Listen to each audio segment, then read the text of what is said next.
আমি যে বাসায় যাই ওই বাসায় এরকম একটা দলা আগে কইরা আমি যে পানিতে রাখি, আমি ওই মহিলার বাসায় এরকম একটা ইমিটেশন পরিষ্কার করতে থাকি, রিঠা দিয়ে আমাদের এটা পরিষ্কার হয়, স্বর্ণ পরিষ্কার হয়। তখন এরকম একটা আমি ইমিটেশনের জিনিস একটা গলার হার পরিষ্কার করি, তখন ওই মহিলা আসে,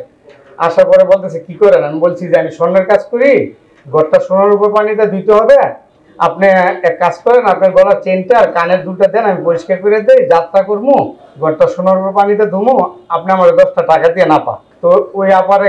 কতটুকু দেশি মাছ টাছ আনি, কতটুকু আম আনছি,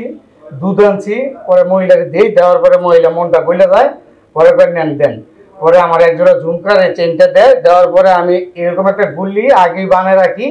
বানায় রাখার পরে এই যে আরেকটা গুল্লি এটার মধ্যে এই ইমিটেশনের, আর এইটা এরকম ফেনা দিয়া আমি এভাবে আরেকটা গুল্লি করি।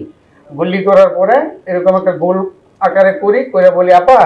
এই নেন আপনার এইটা, এটা ই করেন, আধা ঘন্টা লাগবে, আপা এই বাটিটা আপনি ফ্রিজে রেখে দেন,